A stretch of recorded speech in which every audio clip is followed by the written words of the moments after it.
After over a year of waiting, the factory roof rails for the Cadillac LYRIQ are finally available. But I'm not going to buy them. Let's talk about why.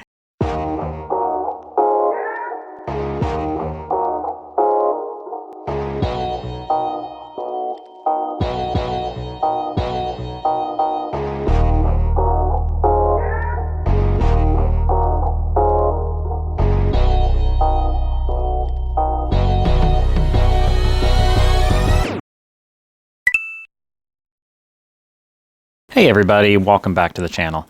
As I alluded to in the intro, today we're going to be talking about exterior storage options for the Cadillac LYRIQ. Now originally when I purchased this vehicle, I had intended to buy the factory roof rails like I had for my past two vehicles. So there's pros and cons on a roof box versus a cargo box. Roof boxes are great because they don't increase the overall footprint of your vehicle, and also because they don't block the view of your backup camera. Some of the negatives to roof boxes are they can be a little awkward to lift onto the car. They can also be equally awkward to load luggage into. I also experienced some wind noise with my roof boxes. And you do have to be wary of height, but I couldn't get the XT5 in our garage with the roof box attached. Cargo boxes are generally definitely easier to manage. They're easier to install on the vehicle, and they are easier to load luggage into. You don't have to worry about height issues, but you do have to be aware that it's back there. It's going to make your vehicle longer, so you've got to be careful when you're backing up. And of course, they do tend to block the backup cameras. But these are all pros and cons on just any vehicle. Let's talk about the pros and cons on an EV. So, of course, the name of the game with EVs is efficiency, and wind drag is a major issue. And from all of the research I did, roof boxes will negatively affect your range. I was not able to find any tests on this specific vehicle yet, but it's hard to imagine that it wouldn't be negatively affected by a roof box. Cargo boxes, on the other hand, from what I can tell, have a much smaller impact on range and efficiency. In fact, the cargo box that we're going to be reviewing and testing today, which is the Acros by Thule, in some vehicles, there's actually been reports that it increases efficiency a little bit. Now, how is this possible?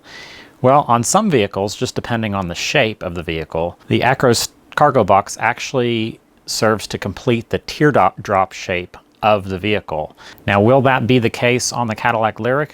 Unknown. So first we're going to back the vehicle out of the garage. I'm going to show you the process of mounting the cargo box to the hitch. We'll take a look at the cargo box in depth and the space and other features. Then we'll go and do some road tests and see if we can see any differences in range and efficiency. And finally, we'll look at things like the included lighting and the license plate mounting options. So first, let's go ahead and mount the receiver on the car. If you guys don't already have a hitch or considering getting a hitch, I would highly encourage you to check out my video on the subject. I went with this hitch by TorkLift. It's a great hitch for several reasons. One of them is because the hitch is entirely hidden behind the bumper when you're not using it. So the only time you actually see anything is when you mount the receiver. Wow, that's a loud bird. And with the factory hitch, they actually cut a big hole in the bumper up here, and as of the time of filming, there's actually no cover for that when you're not using it. So I think this is a better option.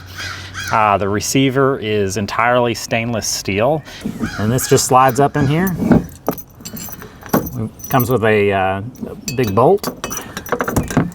And I find the easiest way to tighten up the bolt is one of these ratcheting wrenches. All right, so the first component is what Thule refers to as the platform. Now, it should be noted that many websites, including Thule's own website, they sell the platform and the box as separate components.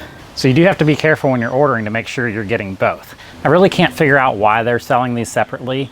As far as I can tell, this platform Does not work with any other accessories, and of course you can't use the box without the platform. So the hitch side of the platform is a pretty neat design. It's designed, as you can see, where it will fit into both a 2-inch and an 1.25 inch receiver with this little shim that can come out. It's a totally toolless design.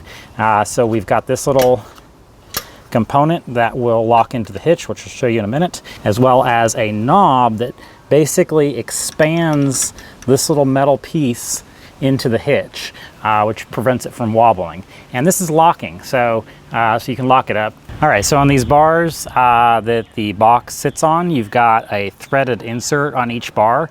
We'll talk more about that in a moment, and as well as these little slots here. And so both of these have to do with how the box will mount to the platform. Pretty cool design. So let's go ahead and put it in the hitch. This is really not heavy at all.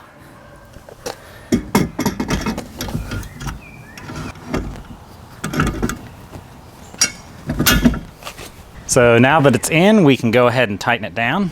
So when this is in the locked position, this just spins freely. So basically, when this is in the locked position, there's no way for you to remove it from the receiver. Of course, when you're installing it, there's also no way for you to tighten it down. So let's make sure we do that.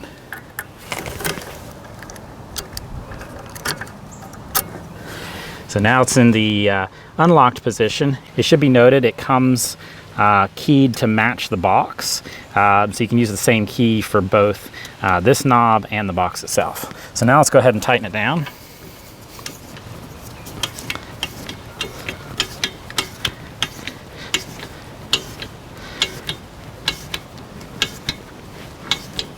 So it's real tight now. So you can rock this whole platform back and forth and you get little to no movement. So it's a pretty cool design. I've had bike carriers before that just slide in here and you bolt them in, and of course there's a lot of slack. So this eliminates most, if not all, of that slack. And then we can lock this back, and now there's no way to remove this from the car. So pretty cool safety feature as well. Gives you a little bit of security for what you might be stowing with you. All right, so now it's time for the star of the show, the box. And it's not too heavy, it's a little awkward, but not as bad as getting one on the roof. So we'll just set it on here, and then I'm gonna look underneath, and there are a couple of metal components that stick out of the back of the box, and those slide into those slots we looked at earlier, and then you just simply push it back, and that kind of latches it into place. So around back here, we do have a locking mechanism that takes the same key that we used earlier. And so unlock that, and this little thing slides over. And so now we can just open the box, and we're ready to bolt it into place. And so here we are inside of the box. So we've got a hole here and a hole here, and you'll just want to look down inside and make sure those holes are lined up with the inserts that we looked at on those bars earlier. It does come with a couple of these bolts, and so I'll start those in there. And then we've got a Allen key that it comes with.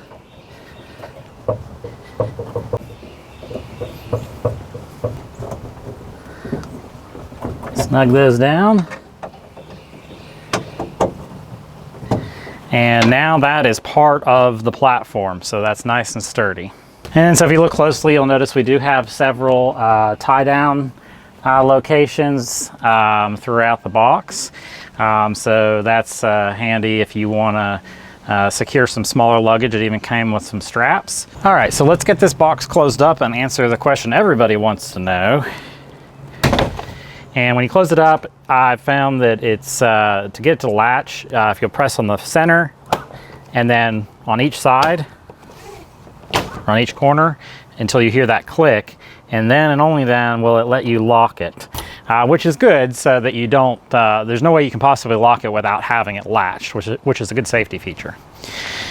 And so the question that I alluded to before that everybody wants to know is, can you open the hatch on the LYRIQ with the box attached? And the answer to that is yes.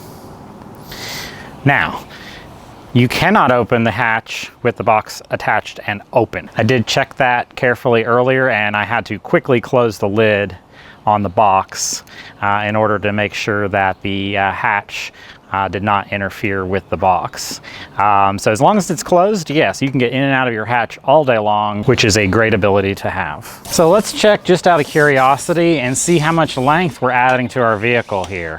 So from the back of the vehicle, I am seeing somewhere in the neighborhood of 40 inches length added to the vehicle. So with the overall length of the Cadillac LYRIQ already being nearly 200 inches, this box does extend the length of the LYRIQ to about 19 and a half, close to 20 feet long. I think it's 19 feet 9 inches was what my fuzzy math showed. So do be aware of that when you are in parking lots and other tight spaces. All right, so here is the back of the LYRIQ with the cargo box installed.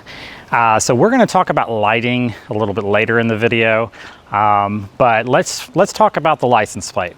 Obviously, you can't see the license plate at all.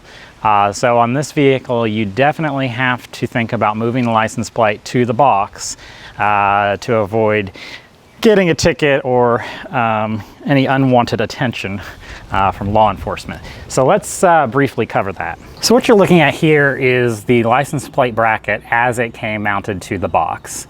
So this is included. There's even a nice little light here, which we'll get into a little bit later in the video.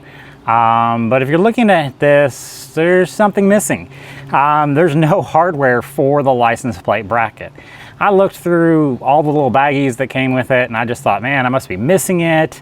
But then I looked in the user manual for the included parts and components, and there was nothing listed. So I did reach out to Thule support, and while the rep that I spoke with via email was very nice, she didn't even know that it came with a license plate bracket. Like, that was news to her. There was a lot of back and forth, and you know, at the end of the day, she really had no idea. She offered to send me a replacement bracket, and I said, well, I mean, that's very kind of you, but if it doesn't come with the hardware, which, you know, it did not appear on their parts catalog that it came with the hardware, then that's not really gonna net me anything. So I did go to Lowe's. I took this off the box. There's a couple little Allen key style nuts and bolts here. So I took it off, took it to Lowe's. If you look real closely, there's like a little slot on the back of the plastic here. So you can tell it's designed to fit something like this little square bolt into. So after a little while in the hardware aisle, I did find nuts and bolts that would both fit in here and fit the license plate. So it's not a huge deal. It's just for the cost of this thing, which, you know, I would say that's the biggest con to this equipment, is the cost is just astronomical. It's a little bit silly that we had to track down nuts and bolts. I will put some links in the video description to what size hardware I got to hopefully help you guys out. So once you have one of these little square bolts that fits in here, just slide that in until you can see it. And we'll slide the other one in. Use a screwdriver to line that up. And when I have it in storage, I just simply thread these in so that they don't go missing on me. So let's go ahead and mount the license plate.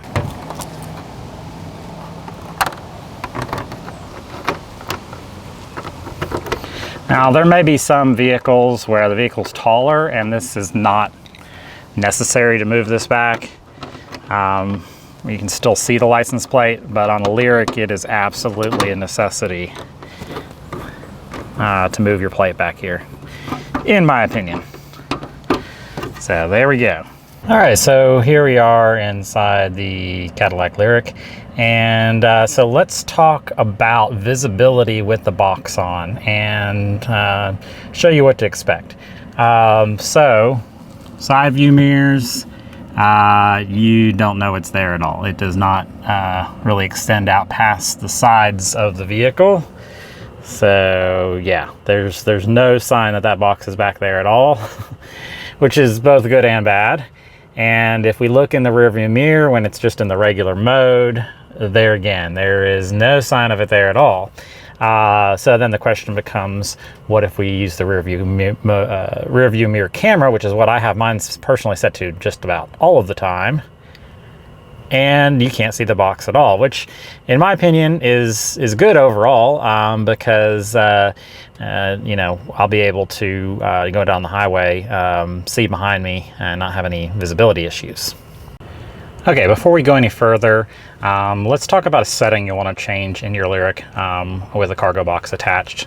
Let's go to Settings, Vehicle, scroll down here to Collision Detection Systems, and then we'll go over here to Park Assist with Braking. It's kind of counterintuitive. You think you go to the rear alert one, but it's this one, and we'll set that to off. You can set it to alert if you want, but then you're going to have that vibration in your seat every time you put it into reverse. As a side note, this is also the setting that you need to change in the rain currently with the LYRIQ. So there's a software bug where this thing will just slam on the brakes in the rain. So anytime it's raining, you'll want to turn that to alert. Of course, don't forget to go back in here and turn it back on later, because it is handy to have in parking lots and whatnot. All right, so let's see what happens when we do put the car into reverse with the backup cameras. And so for the first time, we are seeing that the box exists back there. So the 360-degree view, you can see most of the way around you except for the back, and then the backup view is basically just almost not useful. I mean, you know, you're going to see big things, but it does block most of your view. So thankfully, the rear view mirrors are the side view mirrors are unobstructed, so you do have those. And then, of course, you can use this mirror up here to see what's behind you, but that does impede your view, unsurprisingly, and you know, that is one of the negatives to using one of these boxes. Alrighty, so let's go for a drive. I've got my energy usage and efficiency up here. We are starting a drive with the box attached. And so I'm going to do my very best to maintain the same speed and the same path and just all the things in an effort to have as scientific of a test as we possibly can. So I'm going to go on a drive. I don't have any convenient big highways near me, but I've got one where, you know, we can probably keep a consistent 60 miles an hour or so. So we're going to do that.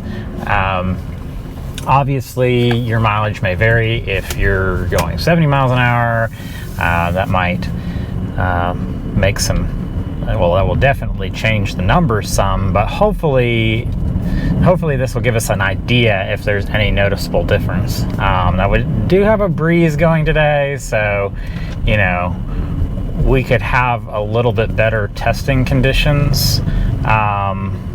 Move, doggy. But for better, for worse, we are going to, I think the goal is to not get an exact number here, but just to see if there's any noticeable difference in efficiency between the box being on and the box not being on. And I'm going to try to ease into speed. I'm going to try not to just, you know, hammer the throttle or anything like that. I'm going to go ahead and set this at 60 miles an hour, and, well, if we can get Supercruise to work here, and we are going to drive, I don't know, I think I'm going to try to do like a 10-mile round trip. That seems like a good number. And so I will get back, I will stop the car, turn it off, pull the box and everything off, the hitch, all the things, and we will see what this number looks like at the end. So driving, so we've used 1.1 kilowatts so far, and so like I said, I think I'm going to go about 10 miles, we'll see. And then seems like a good round number to base this off of. As a side note, I don't hear anything, any wind noise or anything abnormal. I know on the XT5 you could definitely hear the box on the roof. So like I said, that's definitely an advantage to using a cargo mounted box. So I'm not going to video this whole drive, that would be boring, but we'll come back at the tail side of this and see what we can see. All right, so here we are back in my driveway. We actually did 10.7 miles. It's funny, I missed a turn that probably would have netted us like an even 10 miles. But that's okay. We'll miss that same turn on the second round. So we went 10.7 miles. We used about 3.7 kilowatts of energy. And that's what our little energy efficiency graph. So we averaged 2.7 miles per kilowatt. I would have expected with the weather that it would be a little higher than that, no faster than we were going, but that drive is it's got some hills, and like I said, it is quite breezy today. This also shows us how much we regenerated, which that's, maybe in hindsight I should have turned off regenerative braking, because that adds yet another layer of variables to the equation, but we will do our best to mimic the drive that we just did. So let me go ahead and pull the box off, and then we'll go from there. Okay, so here we are back in the car. The box has been removed, the platform has been removed, I even removed the receiver so we don't have any weight differences. And so we are gonna make that same 10-ish mile trip and hopefully be able to maintain a lot of the same speeds and all that kind of good stuff. It won't be an exact science, but we are gonna see if we can get close. I mean, I'm not sure what the results are gonna be, but I would say if it's within a margin of error, then we know that you probably are not going to expect to see a big range or efficiency loss with the box. Of course, if it goes drastically one way or another, then we've got an interesting data point to look at. So I'm gonna take this quick drive again, and we will see what all of this looks like when we get back here in about 10 minutes. All right, so we are back after the second trip. So comparing these numbers to the other trip, 10.6 miles, said we went 10.7 last time. I don't know, I mean, it was the same exact trip, I guess, just, right on the edge there, pretty close. So total energy used with climate and everything is 3.6 kilowatts. We used 3.9 kilowatts last time. And then if we look at the driving kilowatts, it's also pretty close. 3.4 kilowatts on this trip, where we used 3.7 kilowatts last time. However, if we look at the efficiency tab here, we can see on this trip we actually regenerated more energy, so 3.1 miles generated, where last time we only generated 2.6. So that makes the math a little fuzzier, but I think that if you look at the overall picture, I mean, judging by the fact that I can't make the two trips identical, with them being that close, I'm gonna say that it's probably close to a wash having the box on there. I mean, I don't think there's any massive gains to be had by having the box like I've seen reported on some model EVs, but it doesn't appear that there's really any loss to speak of either. You know, if I redid the trip without regenerative braking on, you know, we might see those numbers get tighter.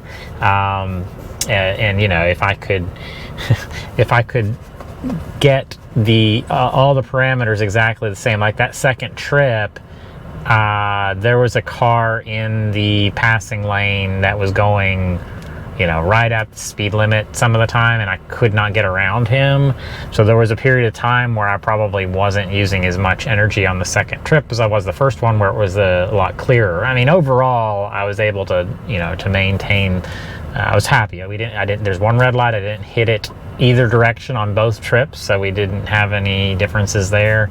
Traffic was a little bit different. I mean, not substantially, but I say all that to say that that's pretty darn close between the two of them. I mean, 0.3 of a kilowatt difference in favor of not having the box on.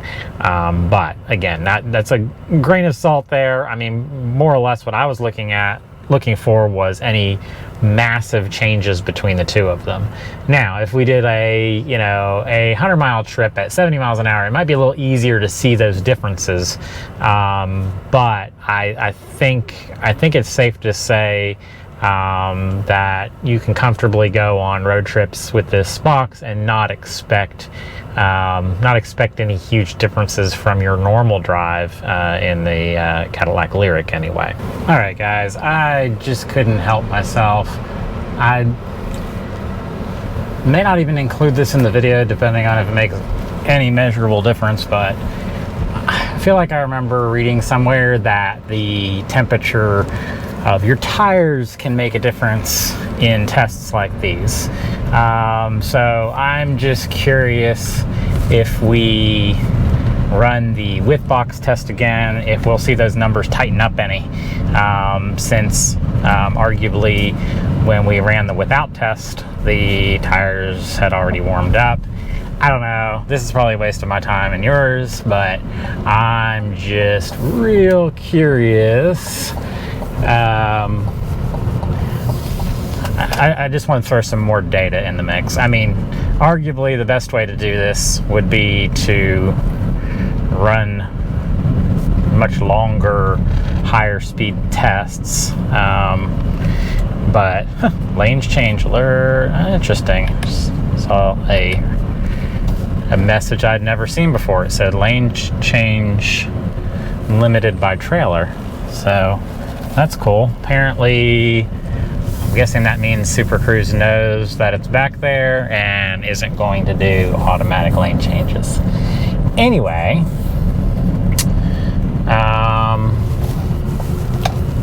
we're gonna run one more test. Just curious to see. All right, so very, very interesting stuff. So this is with the box again, same route. You know, pretty good, pretty close test to what we did last time as far as conditions and everything else, as far as I can tell. And so, you know, our first test that we did with the box, we used 3.7 kilowatts, and this one was 3.3 kilowatts. First test was 3.9 kilowatts total used. This one was 3.5. So, and then if we look at, yeah, so 3.4 miles regenerated, which is a little more regeneration than our first with box test. But again, much, you know, overall picture is much closer to, I'm looking at our, let's see here. Yeah. So we had 3.4 kilowatts without the box last time. So this is actually a little bit better efficiency than we had driving without the box.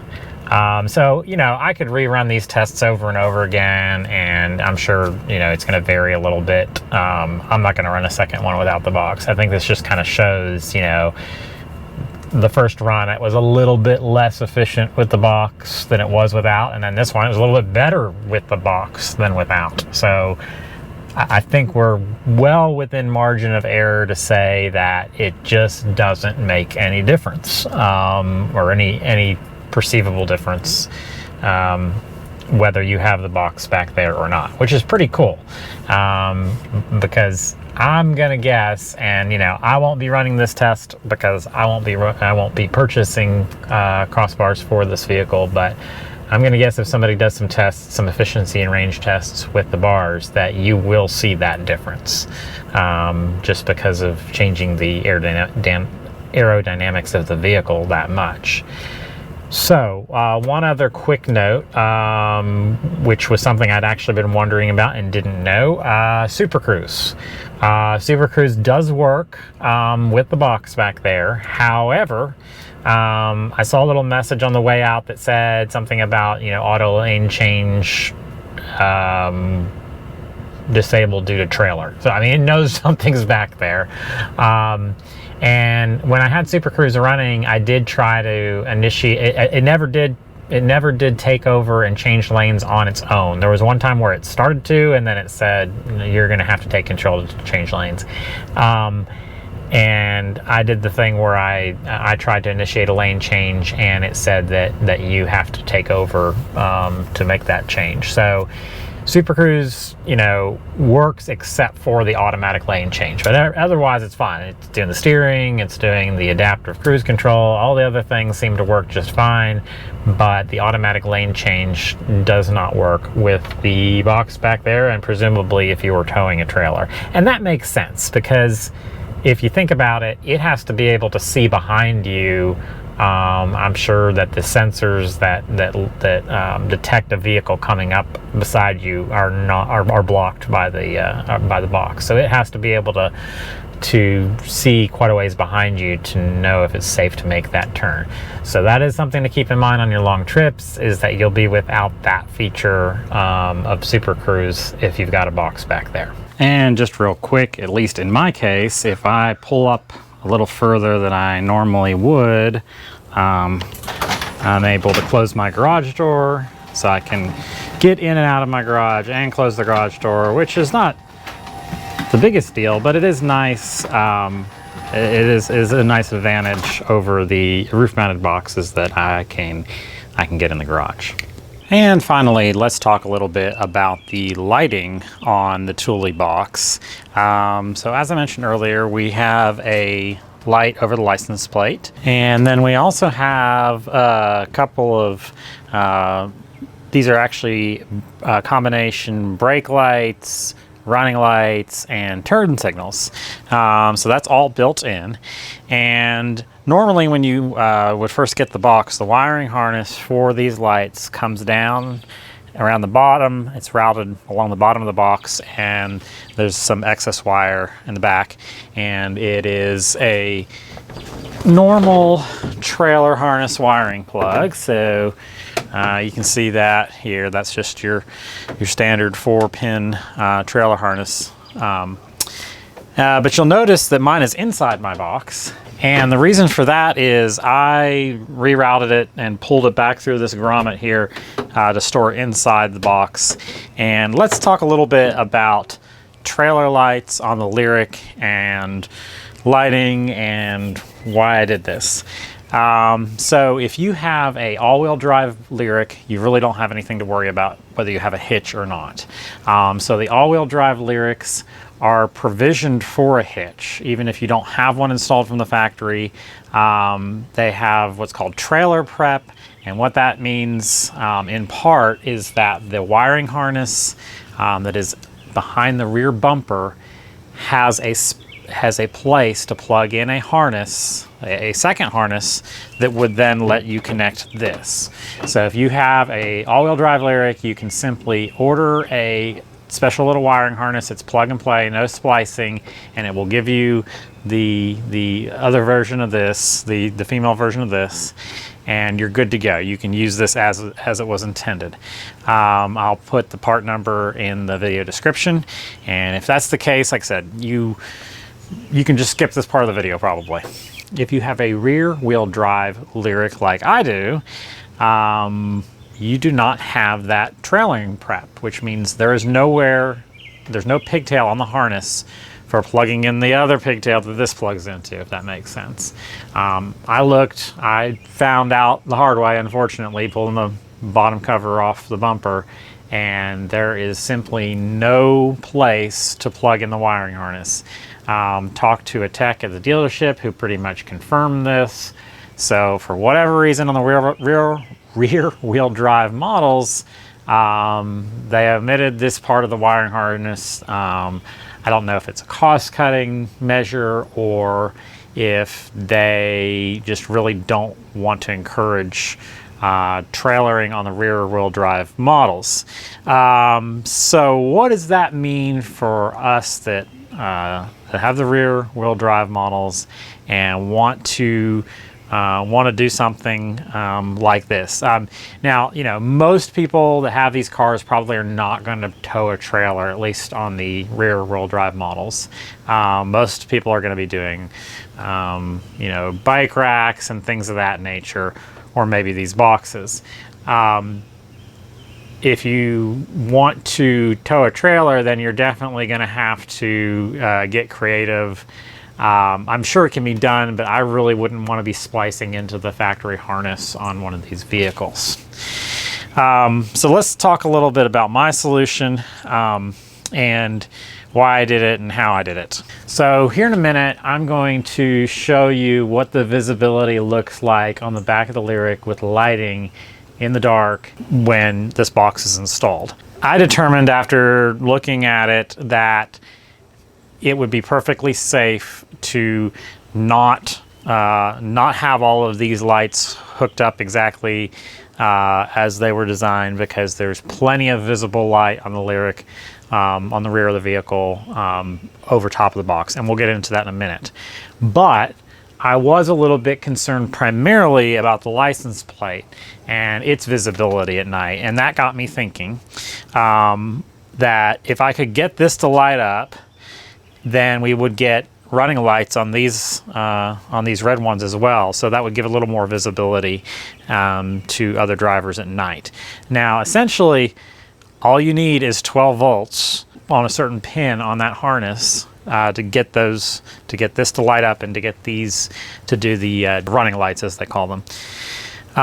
So I went through some various ideas, and let me show you what I settled on. That seemed like I thought about, just plugging it into the 12 volt outlet in the back of the car, but then you'd have a cable coming out of the trunk and just, all this kind of stuff. You'd have to remember to unplug it.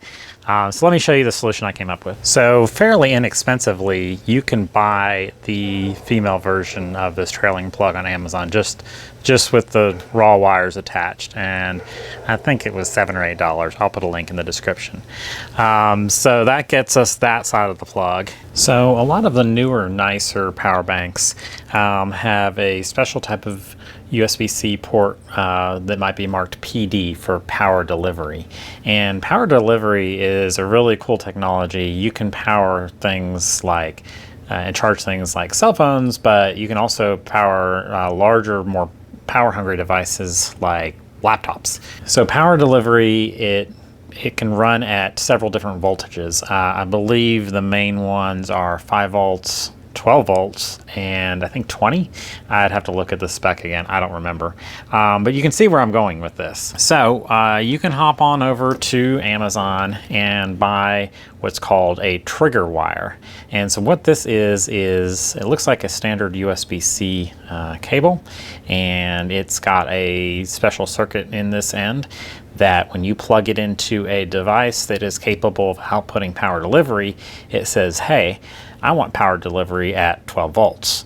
So all I did is buy one of these cables for a few dollars and wire it into the appropriate pin that is going to power the license plate lights as well as those running lights. So I am simply going to plug these together like we would any trailering wiring harness, just like that. Shove that in the back of the box. I've got a power bank here. This is a big one, but I mean, really, I mean, depending on how long you're wanting to run it, you don't need something this fancy. It just has to have power delivery that's capable of outputting 12 volts. So I'll plug that into the battery bank, and you can see that the license plate and the running lamps are now on. And you know what's cool here is this particular battery bank shows you an estimated running time. So you can see this is pulling about 3 watts, and even though the battery bank is only at 96%, of course the little light decided to turn off, it's estimating about 18 hours or over 18 hours. So for my purposes, this will be fine. Basically, we go on some road trips, and a lot of times I will leave very early in the morning, and so the first couple of hours will be in the dark, and then maybe we arrive in the evening. The last couple hours will be in the dark. So this will be more than enough power. I can just throw this battery bank in the cargo box, and you know, if we stop to eat, it doesn't really matter whether I unplug it or not. You know, it'll just run. Okay, so I've got the car started. Turn the headlights off just because it was blowing out the picture, but so we've got the running lamps on. So this is what you would normally see at night from behind. So, you know, because the LYRIQ has those upper lights, we've got plenty of lighting, definitely for the running lamps, and those upper brake light, horizontal lights there that kind of curve around the vehicle. They're also turn signals. So I'll show you that here in a minute. But that, in my opinion, we've got plenty of light covers. The only thing that's really blocked are the lower vertical tail lights. And those happen to be the brake lights as well. But, you know, at this angle, which is probably the worst angle, you can see the tops of them. And of course, there's a third brake light. But if you happen to be slightly off angle to the right or the left, you're going to see that entire light, which we'll show you here in a minute. All right, so let's take a look at the turn signals first. So there's the left turn signal.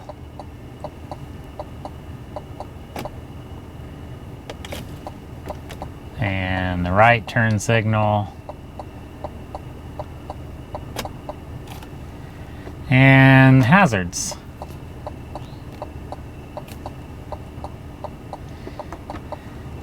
And then this is what your brake lights would look like. So, in my opinion, this will be just fine, no more than we're running it in the evenings. And like I said, if you're slightly off axis from the center, you get even more light coverage than what you're seeing right now. Here you can see I've repositioned the camera just slightly off center. So it doesn't take much before you can see you know, at least one of those vertical tail lights as well. So in my opinion, we've got plenty here to alert people and to be safe and to avoid any unwanted attention from law enforcement. Alrighty guys, that does it for this video. I know it went kind of long, and I apologize, but when I was thinking about purchasing this cargo box, a lot of the things in this video are things that I wanted to know, and I couldn't find information on. So I felt like there was probably somebody out there that also would like to know that information.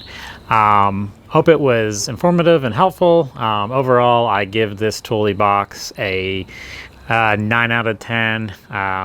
Say the only reason it doesn't get a 10 out of 10 is biggest chunk of that is the price. I think it's pretty pricey for what it is. Very high quality, of course, but it's very expensive. And the little things like the lack of hardware for license plate and the fact that the support agents didn't really seem to know what the deal was with that, I've got to knock off a little for that. But overall, I'd highly recommend this. I think it's a great option for the LYRIQ, and I think it is a better option than putting a cargo box on the roof, especially considering efficiency and those types of things. Well, that'll do it for this video. We'll see you next time.